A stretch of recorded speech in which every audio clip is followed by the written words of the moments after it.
We are still in Matthew 26. Matthew 26 is a long chapter, and that's not necessarily Matthew's fault. Matthew did not designate chapters. That was designated well after he wrote what he wrote. But for some reason, those who divided the text into chapters felt that this chapter should be or should encompass everything that it does today, all 70 some odd verses. So we are still in Matthew 26. We are bumping up, though, against the end. We are at verse 57. 57, we have talked the last couple of weeks about Jesus' arrest. We've talked about the Last Supper. We've talked about the conversation in Gethsemane. And Gethsemane, remember, is not necessarily a place. The garden was a place, or the place of the Gethsemane. We talked about that. And then we talked about the arrest last week and how this crowd of people, not just people, but also either temple soldiers, temple guard, and or possibly some Roman guard were there, along with high priest personnel, were there to arrest Jesus. We talked about that. Well, they have now brought Jesus back to the high priest's courtyard, is really what this is. It is, remember, the time of day. It is the middle of the night. In fact, it's early at night. Not the evening, but as we're pushing into the night, the midnight hour, the really dark part of the night is when all of this is occurring.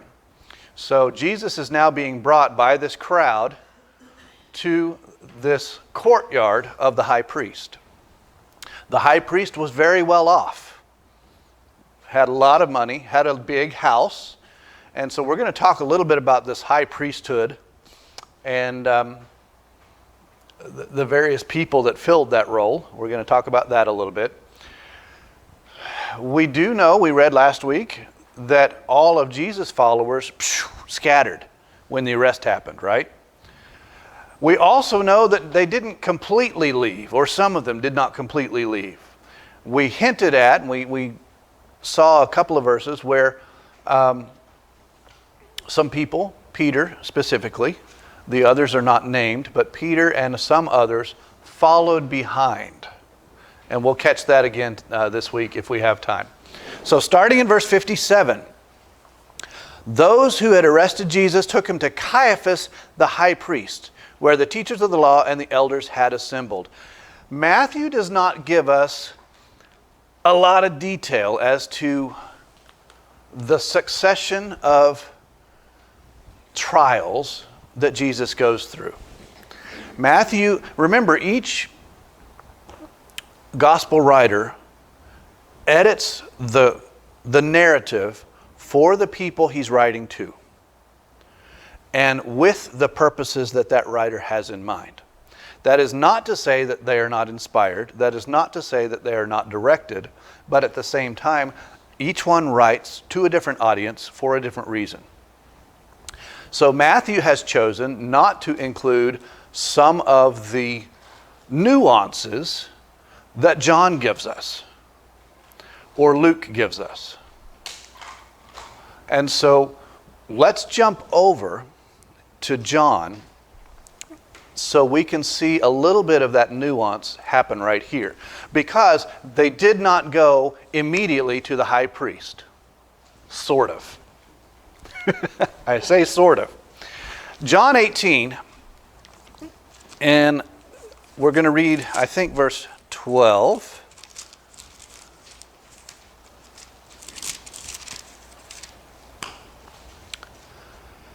The detachment of soldiers, remember all that group that came to arrest Jesus, the detachment of soldiers with its commander and the Jewish officials arrested Jesus. They bound him and brought him first to this man named Annas, who was the father-in-law of Caiaphas, the high priest that year. So John tells us who the high priest was. The high priest was who?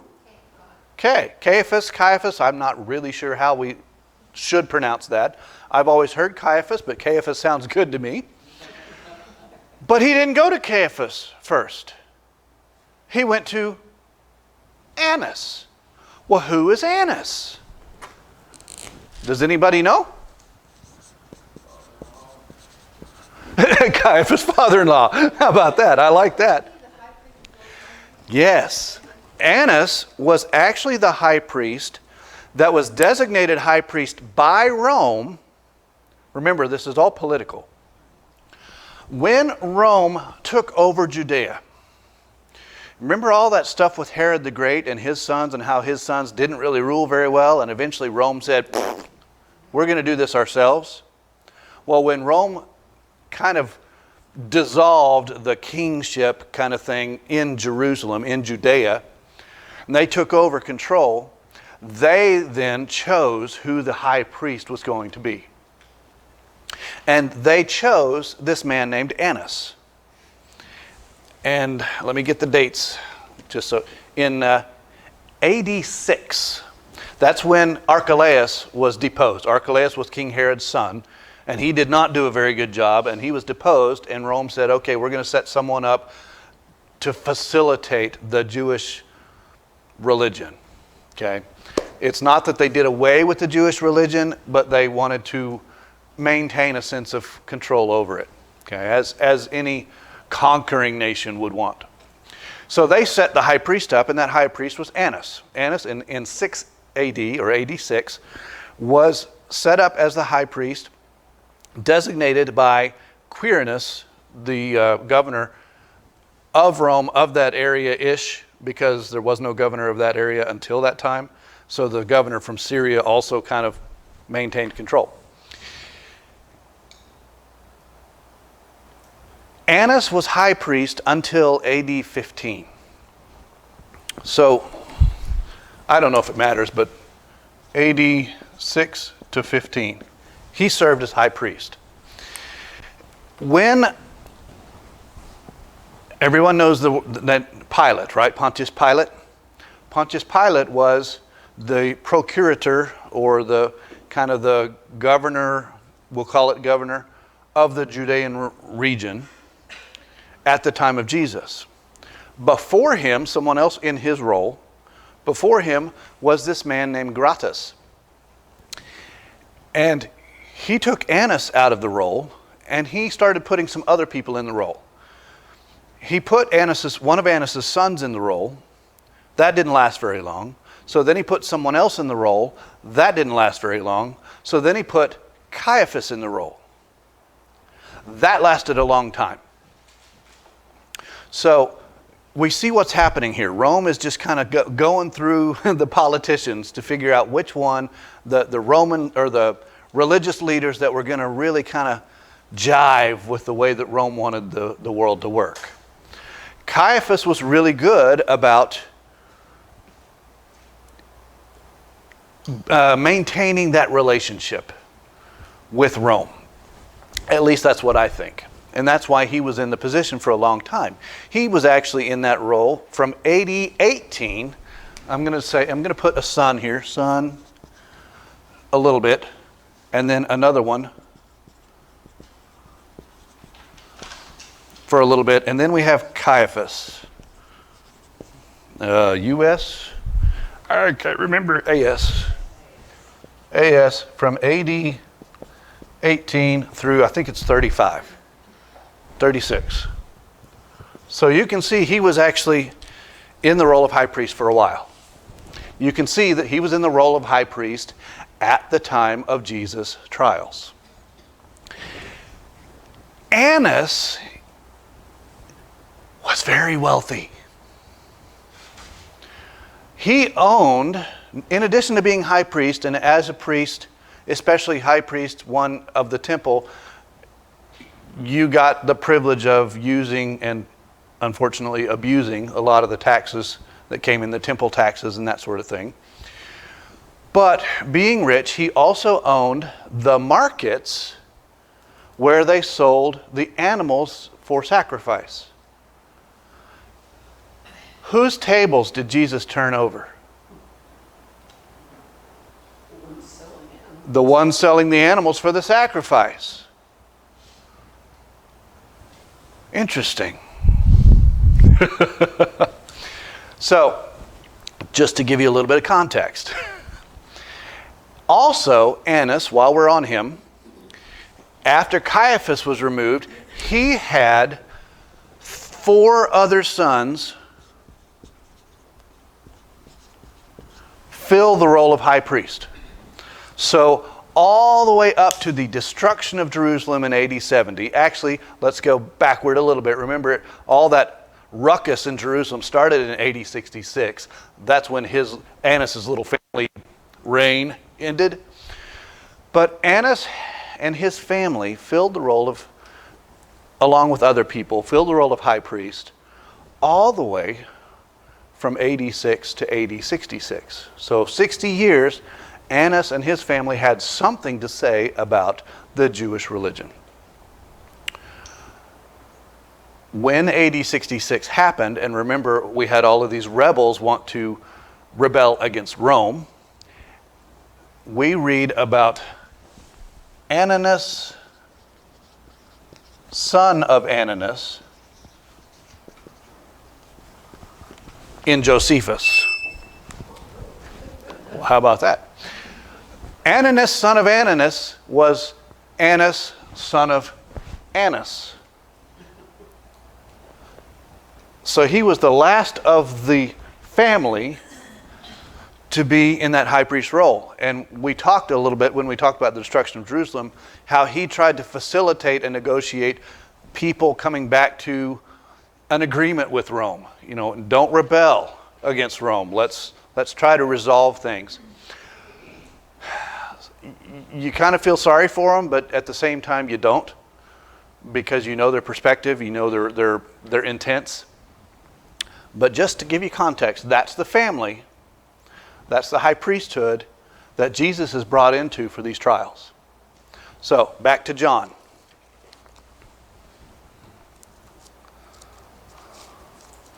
And my Bible flipped some pages, so I got to get back to it. So, they brought him first to Annas, who was the father-in-law of Caiaphas, the high priest that year. Caiaphas was the one who had advised the Jewish leaders that it would be good if one man died for the people. You might not remember this, but we did talk about this. Caiaphas, well, when Jesus came in to Jerusalem and obviously became well known, the religious leaders started to get concerned, and they started to express that concern. And Caiaphas said, look, this is getting dangerous. If a rebellion starts, Rome is going to take away all of our privileges. And from one sense, that was understandable. The privileges of the Jewish religion as a whole. They would remove the ability, the capabilities for the Jews to sustain their religion. So that was a very, one would say, godly-minded statement. But embedded in that conversation was also, if that occurs, we will lose our position, we will lose the financing, we will lose all of the neat things that are coming our way, because we kind of like the political relationship that we have with Rome. So, what he said was, it's better that one man die than for us all to lose everything. That was Caiaphas who said that. John 11, I believe, is where that is. Yes, John 11:48. So, again, that's the disposition, that's the feelings of the people that are now judging Jesus. Okay? Dropping down to verse 19. The high priest, now, when it says the high priest questioned Jesus, that high priest is still Annas. That's not the high priest in the role, but the Jews still felt like Annas was the high priest. He was still the master high priest. You know, regardless of who Rome put in the position, in a Jewish religious eye, they still felt like Annas was the high priest. Okay? Meanwhile, the high priest questioned Jesus about his disciples and his teaching. I have spoken openly to the world, Jesus replied. I have always taught in synagogues or at the temple where all the Jews came together. I said nothing in secret. Why question me? Ask those who heard me. Surely they know what you said. Now, this sounds like good logic. Sounds like good rationale. They heard it like an insult. Okay? Those who hearing Jesus say this felt like he was saying it in an insulting way. And so when Jesus had said this, verse 22, one of the officials nearby slapped him in the face. Can you imagine that? Now it's going to get worse. But can you imagine? Just stop. Who is Jesus to you? Now, picture him being slapped in the face by a human being who thinks he's right. So this person, one of the officials slapped him in the face and said, "Is this the way you answer the high priest?" he demanded. Jesus then said, "If I said something wrong, testify as to what is wrong. But if I spoke truth, why did you strike me?" Then Annas, and this is where we know he's still talking to Annas. So the high priest in the minds of the people was still Annas. Then Annas sent him bound to Caiaphas, the high priest. So, high priest in the minds of the people, high priest in the positional role. Okay, so Jesus has just been through one trial. I would call this a mock trial. Okay, so Annas sends him to Caiaphas. Now what that really means is he sends him to the real mock trial. Okay? Right. Because we could read this like Annas has tried to pre-question him, and then when that didn't work out, he sent him on to trial. So, Caiaphas is the one who is the high priest. Caiaphas is the one who legitimately holds the role, who can hold the council, who can hold the judges for said trial. And so this is all occurring, I think, in what normally a criminal trial happened in the temple. There was a place in the temple where the Sanhedrin met, and they tried these criminal trials. I don't think that's where this is. I think this is in the courtyard of the high priest's living quarters. Now, Annas probably lived in the same courtyard. I don't know that for a fact, but I think they probably were in the same proximity. This was a large courtyard. This was not a small affair. This was a large courtyard. Remember, they were very wealthy people. And if Luke is correct, when Peter denies Jesus for that third time, Jesus looks straight at Peter.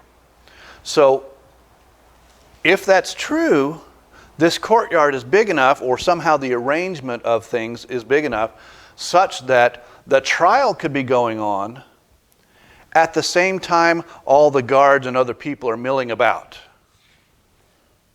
Okay, so that's kind of giving you an idea of the space that we're in. And this trial is it's not three people trying Jesus. There's going to be, when it says, go back to Matthew. Oh, there we are. Where the teachers of the law and the elders had assembled. Okay, so this is an assembly of people to do the trial.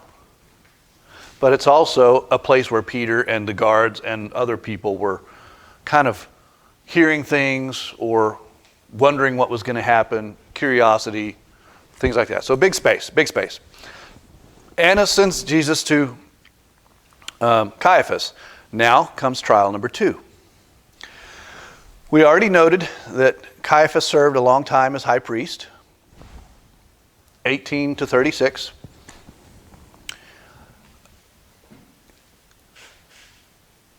I guess let me go ahead and read.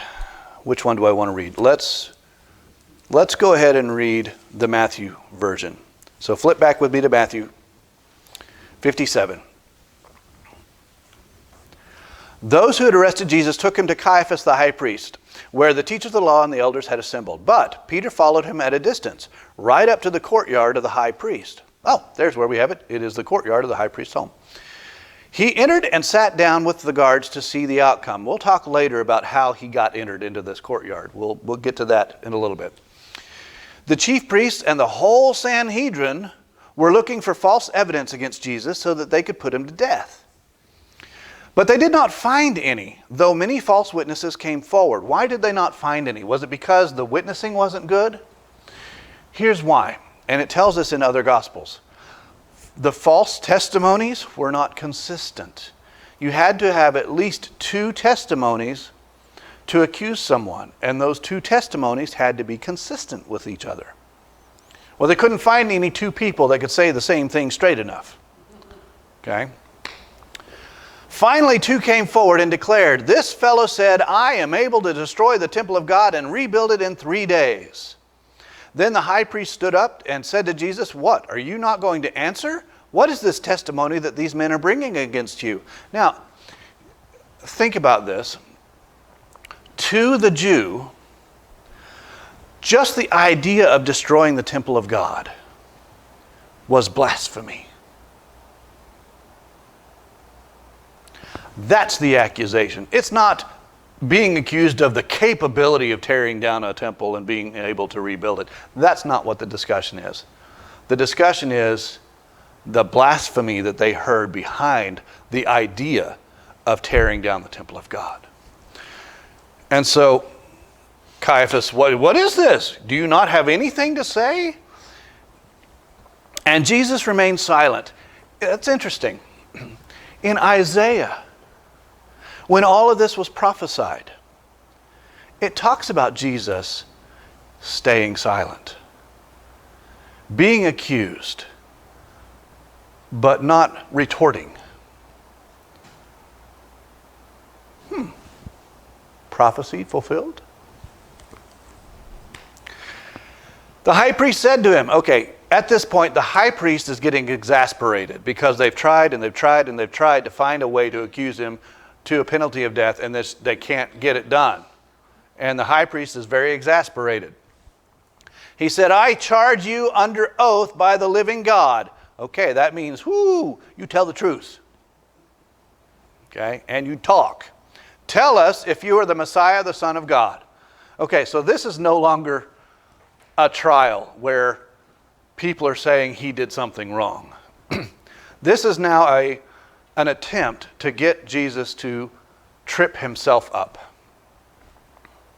Okay? Well, Jesus is not going to lie, so he says, "You have said so." That's tantamount to saying, "It's as you have said." "But I say to all of you, from now on, you will see the Son of Man sitting at the right hand of the Mighty One and coming on the clouds of heaven." What does that mean?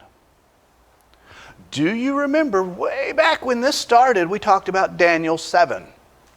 And Daniel, in chapter 7, had a vision of a Son of Man coming into the clouds, coming with the clouds into heaven, and being seated or being acknowledged, given all authority.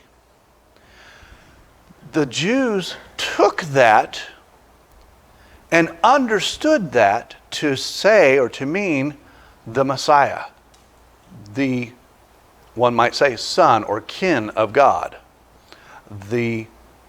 really God himself. So that's how they understood that phrase. And here Jesus is saying, from now on you'll see the Son of Man, referring to himself, at the right hand of the Mighty One, coming on the clouds of heaven. So he has just said not only that he can tear down the temple, but that he is God himself. Then the high priest tore his clothes. Did you know that the high priest was not supposed to tear his clothes?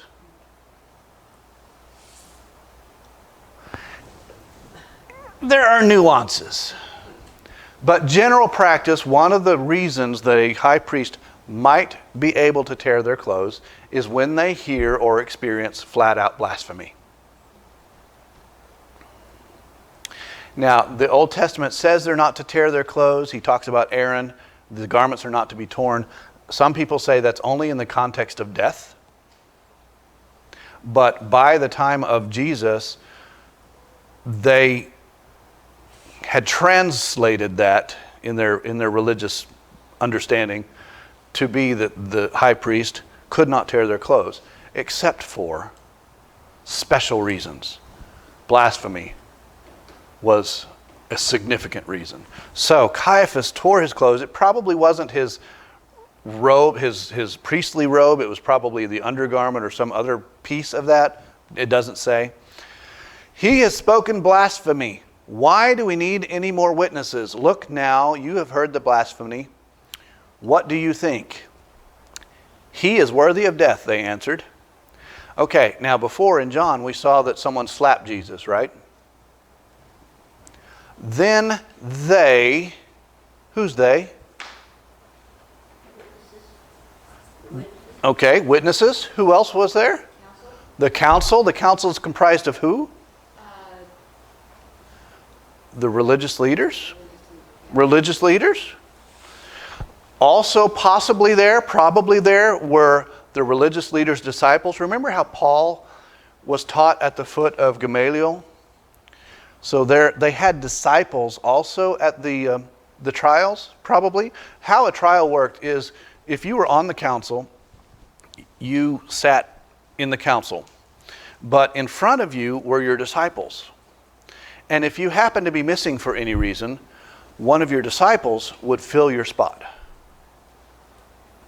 At least that's how I understood it to work. So it's very possible that not only the council, but also the disciples of those on the council were also present.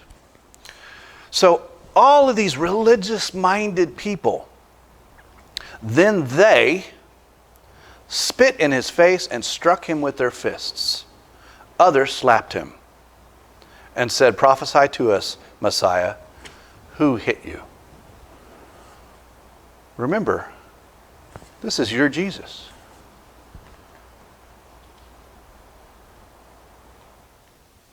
This is the one who saved you.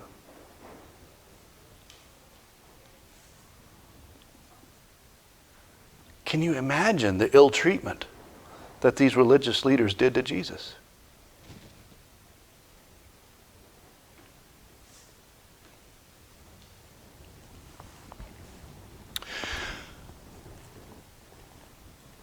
And I'm going to say this, but I'm going to backtrack. But which is worse? To be treated like this by those who believe they are your enemy, or to be disowned by those that are supposed to be your best friend and your family? Which is the hardest to take? You know, we hate being treated poorly, but for some reason we can rationalize it when it's people we know that don't like us. But if it's someone who's supposed to love us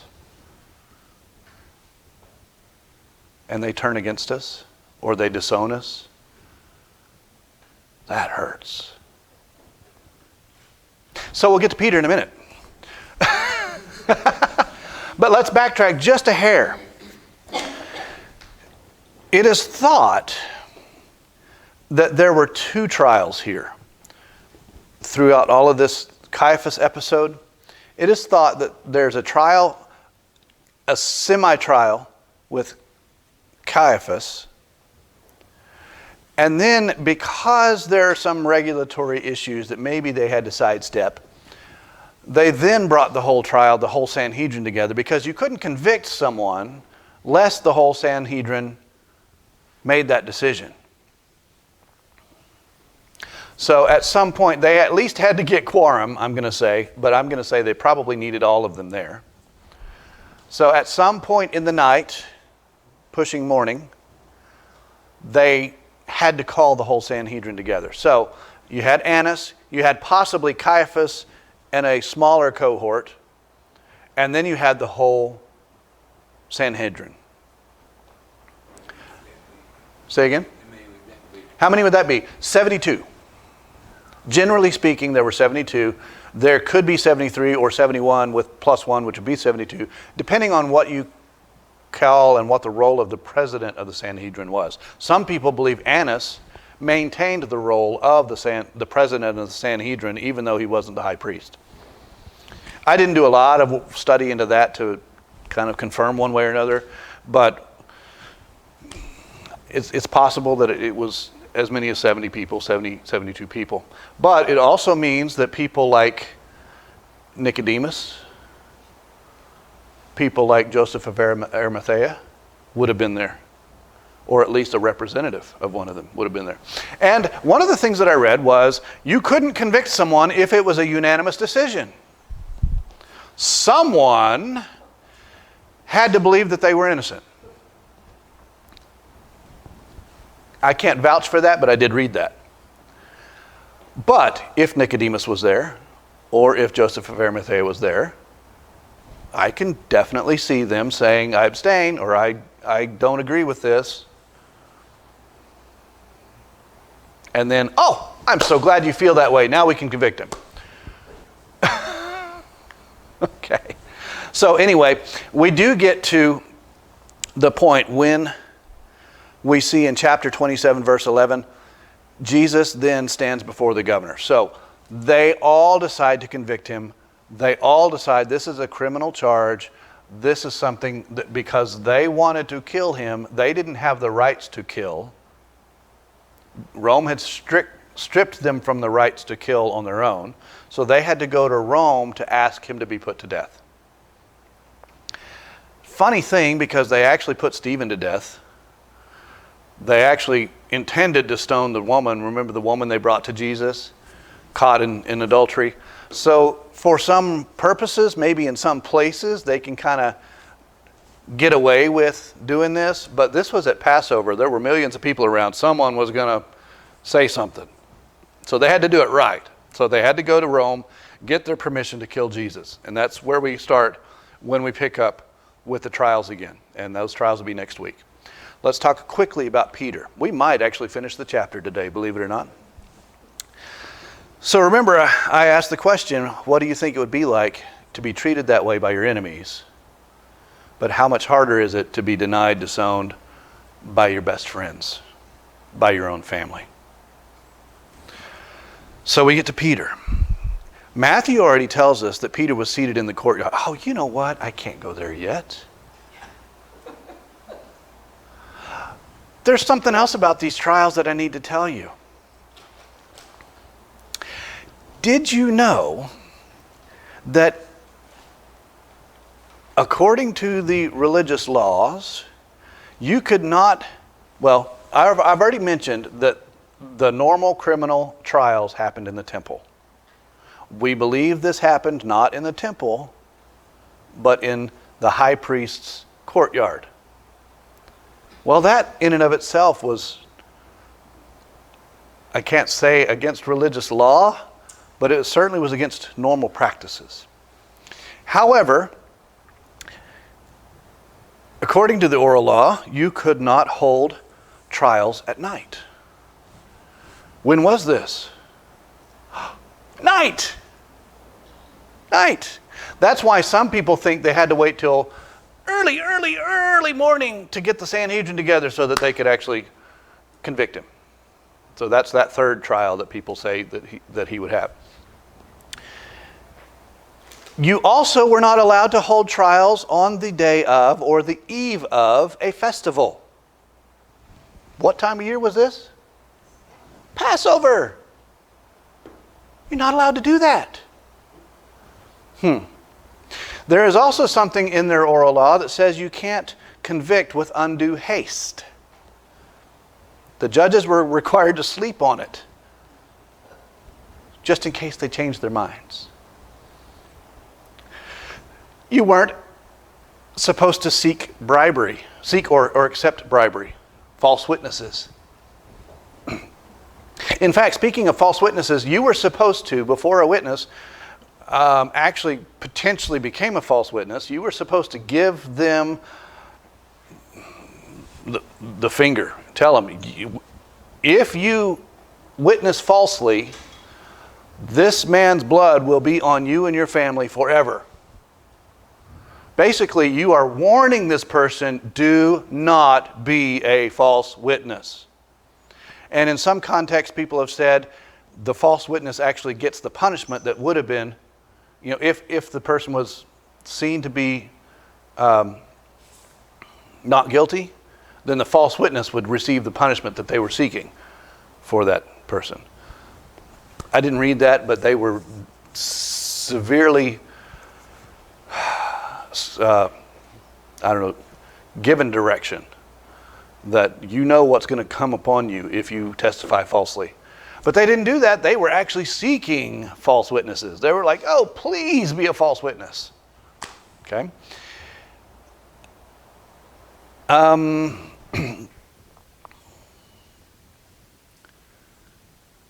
there was a failure to... when false witnesses, when witnesses couldn't agree with one another, that automatically was a verdict of not guilty. But when they couldn't agree with one another here, they said, fine, we're going to try to trip him up on our own.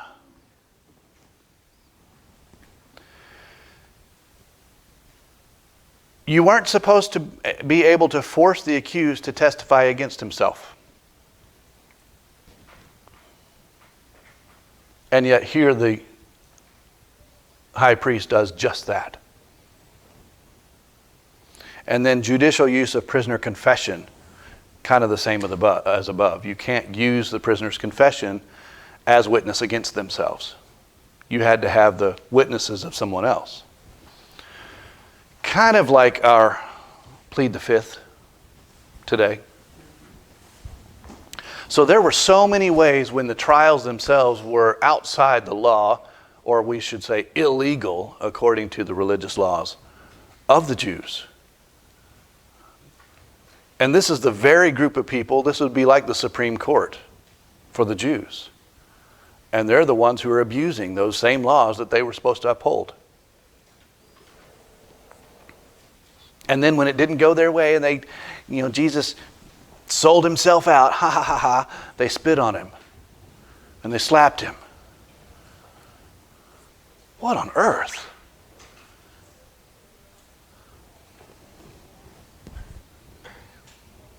We don't have time for Peter.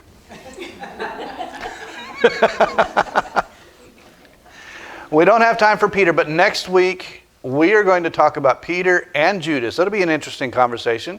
Two sides of the coin, kind of, if you want to call it the same coin. It could be two totally different coins, I think. It probably is. But they both failed Jesus in different ways, but similar ways. They both had a response to that failure. And I think going into it, both of them had a perspective. So we'll talk about that. We will definitely end the chapter next week. We will push into chapter 27 when we talk about Judas. And then we'll come back to Jesus' trial in front of the Roman political environment. So we've had the religious trials. Today was about the religious trials. Next week, or whenever we get to it, the next set of trials, there are 3. So we had 3 religious trials, 2, probably 3 religious trials. We have this little interlude where the Gospels talk about Peter and Judas. And then we come back to the trials of Jesus, and these 3 trials of Jesus are the political trials of Jesus. The trials by Rome, or the trials by the king in, Galilee. So we'll talk about that at some point. I won't say we'll get to it next week, but at some point we'll talk about that. But we're down to 3 pages. I have 3 more pages of Matthew. So we'll get it done, but we're walking slowly. It's exciting to see everyone here today. Happy Mother's Day. I wish you all the blessings in the world. What a neat day. Let's pray. Lord, as we sit here and we really think about Jesus as our Savior, about Jesus who forfeited everything so that we could be your children, about Jesus who loves me, each one of us. And as we sit here and we think about the trials that he endured, the people that were supposed to know better, but they spit in his face. They slapped him, abused him, and Father eventually sent him to death. We think about that and it hurts. But at the same time we think about that and ironically we have to celebrate. Because as we're told, that had to be endured by you, by your Son, Jesus, so that we could be reclaimed as your children.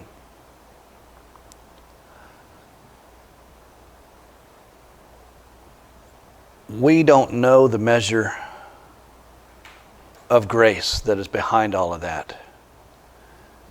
But we're so grateful for that small sliver that we do understand. We're so grateful that you've made a way for us to come to you, and that Jesus was willing, able, and dedicated to fulfilling that plan. Help us, Father, not to be religious leaders or religious speakers who unwittingly abuse the love that we get from you and abuse the ministry that we have for you. Help us to understand how we should be for you and the words that we should say and the actions that we should take so that the world around us sees you through us and praises Jesus. We lift him up. We thank you for him. We thank him. It's through him we pray. Amen.